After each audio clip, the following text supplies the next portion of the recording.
Hello student, this is Rachna ma'am. Welcome back brain magnet. Students, आज discuss करने वाले हैं हम क्वाड्रेटिक इक्वेशन का इंट्रोडक्शन। ओके, तो first of all we have to discuss introduction of quadratic equation. What is a quadratic equation? Quadratic equation in X, an equation that can written in the standard form ax square bx plus c, यानी कि ये quadratic equation की standard form होती है। Okay, तो types of quadratic equation के बारे में डिस्कस करेंगे हम लोग। एक तो होता है हमारा कंप्लीटिंग द स्क्वायर, एक होता है यूजिंग क्वाड्रेटिक फॉर्मूला, एक होता है हमारा ग्राफिंग, एक होता है हमारा फैक्टराइज। सबसे पहला स्टेप हमारा फैक्टराइज मेथड ही है, तो जिसको हम आज यहाँ पर डिस्कस करने वाले हैं। ग्राफिंग मेथड के बारे में हम डिस्कस नहीं करेंगे, सिर्फ हम तीन टाइप्स के क्वाड्रेटिक इक्वेशन के बारे में डिस्कस करेंगे। सबसे पहले हम जो इसकी स्टैंडर्ड फॉर्म होती है या जो हमारी क्वाड्रेटिक इक्वेशन होती है उसको थोड़ा डीपली डिस्कस कर लेते हैं। देखिए यहाँ पर गिवन है a x square plus b x plus c is equal to 0। तो ये हमें क्वेश्चन के अंदर गिवन है। ओके, तो यहाँ पर ए की वैल्यू, बी की वैल्यू और सी की वैल्यू हमें यहाँ पर नंबर में दी होगी। समथिंग 2 दिया हो, 3 दिया हो या 2 दिया हो। ओके, इस तरीके से 12 दिया हो। ओके, इस तरीके से यहाँ पर हमें ए बी सी की वैल्यू नंबरिंग में दी होगी। जो हमारे ए बी सी हैं ये कहलाते हैं हमारे कोफिशिएंट। ओके, इनको बोलेंगे हम, जो हमें दिए हुए होते हैं इक्वेशन के अंदर, तो ये होते हैं हमारे कोफिशिएंट। एक होता है हमारा कांस्टेंट टर्म। ओके, एक होता है हमारा यहाँ पर डिग्रीज, ठीक है, जिनकी हाईएस्ट एक्सपोनेंट जो होती है वो 2 होती है। ओके, तो सबसे पहले हम देखते हैं कि जहाँ हम लोगों को यहाँ पर गिवन क्या क्या चीजें हैं और किससे मिलकर एक क्वाड्रेटिक इक्वेशन बना है। तो a and b is a coefficient. Okay, and c यानी कि ए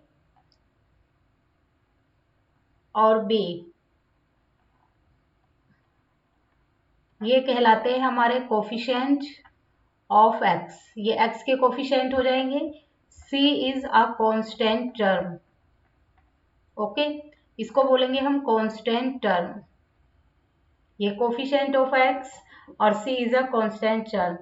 तो यहाँ पर बोलेंगे, जैसे यहाँ पर हमें दिए हुए हैं, सिर्फ इतनी चीजें अभी हम डिस्कस करते हैं। यहाँ पर दूसरी चीज देखेंगे हम लोग यहाँ पर कि जो हमें यहाँ क्वेश्चन में एक इक्वेशन गिवन होगी, जिसका हम एग्जांपल यहाँ पर लेते हैं। Suppose that we have to given x square minus 3x plus 4 is equal to 0। Okay, तो देखिए यहाँ पर हमें कोई भी वैल्यू गिवन नहीं है, तो यहाँ पर हम इसको लेट कर लेंगे 1। ओके, तो देखिए यहाँ पर ये 1, 3 एंड 4 ये क्या है? This is a number. Okay, ये किसको शो करेंगे? नंबर। ये है हमारे नंबर्स एंड x हमारा क्या है? 1, 2 and 4। Okay, this is a number and x is a variable. x y z कुछ भी हमारे अगर लेटर्स हैं वो हमारे शो करेंगे किसको? वेरिएबल्स। ओके, तो this is a variables. Then x minus divide multiply, जो भी इस तरीके के साइन होते हैं, ठीक है, ये क्या कहलाते हैं हमारे? ये कहलाते हैं डिग्री, या जिनको बोलेंगे हम डिग्री बोलेंगे या इनको एक्सपोनेंट बोलेंगे। ओके, तो देखिए जो एक हमारी लीनियर इक्वेशन है वो किससे मिलकर बनी है? नंबर, नंबर से मिलकर बनी है, ठीक है, प्लस वेरिएबल से मिलकर बनी है, प्लस किससे मिलकर बनी है? साइन से मिलकर बनी है। ठीक है, जितने भी हमें साइन दिए, sign we can say exponent, किस में दिए होंगे? एक्सपोनेंट में दिए होंगे। ओके, और इसकी जो हाईएस्ट पावर होगी वो होगी हमारी, यानी कि हाईएस्ट एक्सपोनेंट, ये कितना होगा हमारा? 2 के इक्वल होगा। ओके, और ये ही क्या होगा हमारा?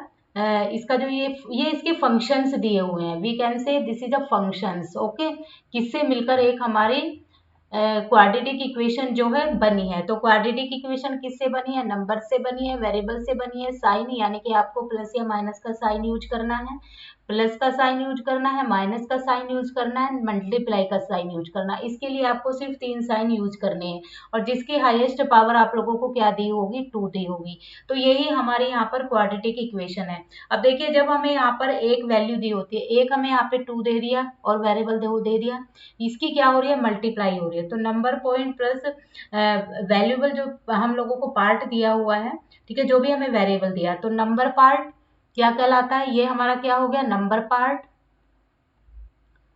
प्लस ये क्या हो गया दूसरा हमारा वेरिएबल पार्ट, ठीक है। इन दोनों से मिलकर क्या बना है हमारा, ठीक है। अगर इन दोनों की बात करें, अब ये देखिए यहाँ पर ये है, ठीक है, ये सिर्फ हमारा क्या कहलाएगा, एक लीनियर पेयर कहलाएगा, ठीक है। इसको हम क्या कह सकते हैं, लीनियर पेयर या लीनियर इक्वेशन कह सकते हैं, जैसे 2x + 5। तो ये क्या हुआ, हमारा एक लीनियर इक्वेशन हुआ। ओके, अब देखिए यहाँ पर हमें कोई भी हाईएस्ट पावर गिवन नहीं, सिर्फ इसकी हाईएस्ट पावर कितनी है, 1, और हमें कितनी चाहिए, हाईएस्ट पावर 2 चाहिए। ओके,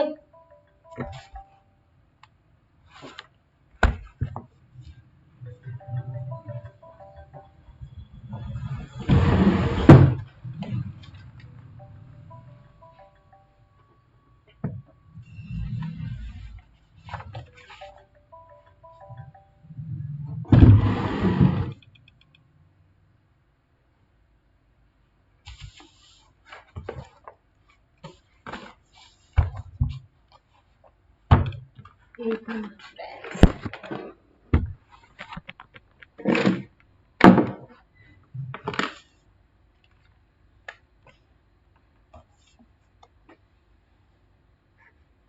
तो यहाँ पर ये क्या हुआ हमारा, ये हो गया यहाँ पर लीनियर इक्वेशन हो गया, ठीक है।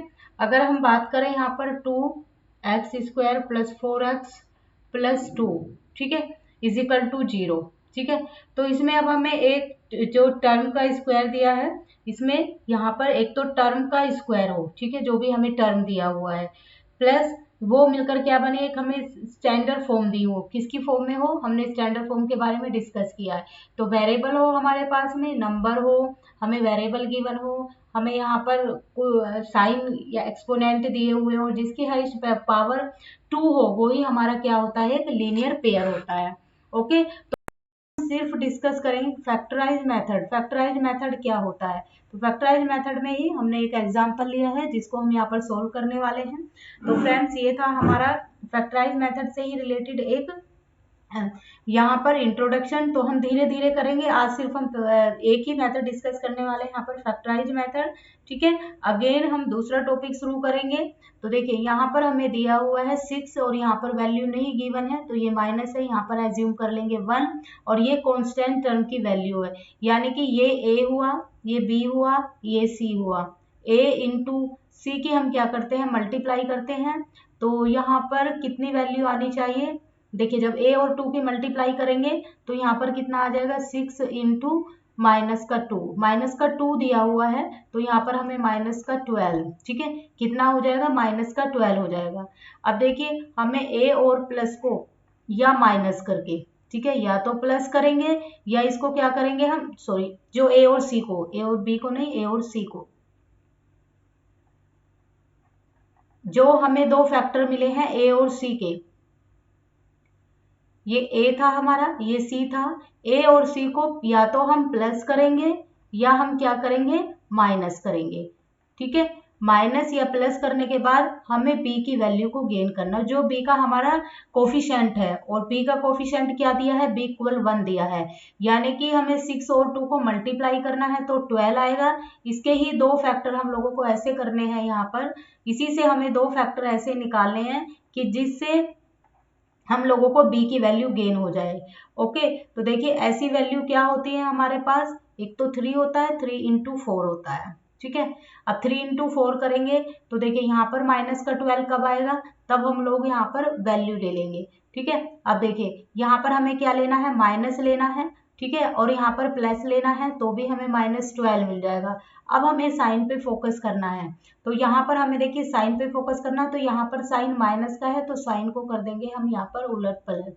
ठीक है, तो यहाँ पर लेना है -3 और इधर लेना है हमें +4। अब इनको कहाँ पर रखना है, अब वैल्यू को ये जहाँ पर v है इस वैल्यू को हम वहां पर पुट करने वाले हैं। ठीक है, वहां पर पुट करेंगे, b बराबर क्या करेंगे, b बराबर करेंगे -3 और यहाँ पर और प्लस का कर देंगे 4। ओके, ये हमें b की जहाँ पर 1 है वहां पर इस वैल्यू को पुट करना है, यानी कि b की जगह वैल्यू को पुट करना है। अगर प्लस माइनस करेंगे तो यहाँ पर कितना आ जाएगा, 1 आ जाएगा। ओके, तो सबसे पहले हम देखेंगे यहाँ पर जो वैल्यू हमें दी हुई है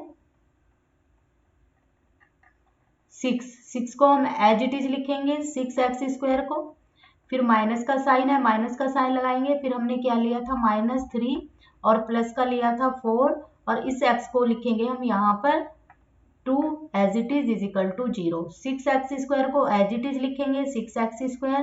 देखिए माइनस इसको खोलेंगे, माइनस माइनस क्या हो जाएगा, प्लस का 3 और ये वाला x हो जाएगा, माइनस प्लस क्या हो जाएगा, माइनस का 4x और ये हो जाएगा -2 इजिकल टू 0। अब उसके बाद बनाते हैं हम लोग पेयर। पेयर बनाने के बाद हमारा काम होता है यहाँ पर लेंगे हम एलसीएम। तो देखिए यहाँ पर क्या लेंगे हम एलसीएम, 3x ले सकते हैं। जब हम यहाँ पर 3x लेंगे तो अंदर कितना बचेगा, 2x बचेगा हमारे पास। 3x हमने कॉमन ले लिया है तो +1 बचेगा हमारे पास, क्योंकि यहाँ पर प्लस का साइन और इससे डिवाइड करेंगे तो यहाँ पर 1 आ जाएगा। अब देखिए यहाँ पर दोनों के साइन माइनस माइनस है तो हमें लेना होगा यहाँ पर -2। जब -2 लेंगे तो अंदर क्या बचेगा हमारा, माइनस माइनस +4x हो जाएगा। तो यहाँ पर ये माइनस माइनस +1 हो जाएगा। ओके, इसे डिवाइड करेंगे और इजिकल टू में क्या चल रहा है, 0। देखिए अब ये वैल्यू, ब्रैकेट की वैल्यू हमारे साइन सेम आने चाहिए। अगर ये सेम है तो हमारा क्वेश्चन एग्जैक्ट हमारा राइट क्वेश्चन है, हम राइट जा रहे हैं, राइट डायरेक्शन में जा रहे हैं। अदरवाइज ये अगर हमारा डिफरेंट है तो हमारा क्वेश्चन क्या है, कहीं पर हम लोगों ने मिस्टेक की है। तो सबसे पहले हम लिखेंगे 3x और -2 देन 2x प्लस का 1 और इनको बनाएंगे अब 0। अब देखिए 3x -2 इजिकल टू 0 के इक्वल रखना है आप लोगों को। फिर उसके बाद 2x प्लस का 1 इजिकल टू 0 के इक्वल रखना है। तो यहाँ पर देखिए इसको इरेज कर देते हैं ब्रैकेट, यहाँ पर नो नीड। जब इसको हम 0 के इक्वल रखेंगे तो ये साइन क्या हो जाते हैं, हमारे चेंज हो जाते हैं। तो x की वैल्यू कितनी आ जाएगी, यहाँ पर x की वैल्यू निकालनी है। तो देखिए ये मल्टीप्लाई में इधर जाके चली जाएगी डिवाइड में और ये कितना आ जाएगा यहाँ पर 2 और 0 इधर रखेंगे तो साइन चेंज हो जाएंगे, तो माइनस प्लस में हो जाता है, प्लस माइनस में। जब 0 के इक्वल रखते हैं तो आप लोगों को ये याद रखना है साइन चेंज होता है। जो वैल्यू प्लस में है वो माइनस में हो जाती है और जो वैल्यू माइनस में है वो प्लस में, जो प्लस में है वो माइनस में। अब देखिए यहाँ पर भी ये डिवाइड में है, सॉरी मल्टीप्लाई में है। तो अब हमें इसको x की वैल्यू को निकालना है, तो इधर चला जाएगा 2 और वैल्यू किस में आ जाएगी, माइनस में। ठीक है, क्योंकि हमने बोला था 0 के इक्वल रखेंगे तो वैल्यू यहाँ से माइनस में आ जाएगी। तो यहाँ पर there are 2 roots of the equations. ठीक है, तो यहाँ पर लिखेंगे हम these are the 2 roots of the equation. Okay, और यही क्वेश्चन का आंसर होगा हमारा स्टूडेंट्स। तो आई होप आप लोगों को ये इंट्रोडक्शन समझ में आएगा जो हम फैक्टराइज मेथड से रिलेटेड यहाँ पर क्वेश्चन सॉल्व करने वाले हैं। सबसे पहले हम सिर्फ इसी का इंट्रोडक्शन करेंगे और जो हमारा क्वेश्चन नंबर 1 है वो इसी से रिलेटेड है, टोटल क्वेश्चंस। तो ये हमारा टोटल क्वेश्चन जो 1 से था, तो सबसे पहले हम इसी को सॉल्व करेंगे। ओके स्टूडेंट्स, तो आज के लिए इतना ही बस, बाकी का हम कल डिस्कस करेंगे। आई होप कॉन्सेप्ट सभी को क्लियर हुए होंगे। तो students thanks for watching, bye bye and take care.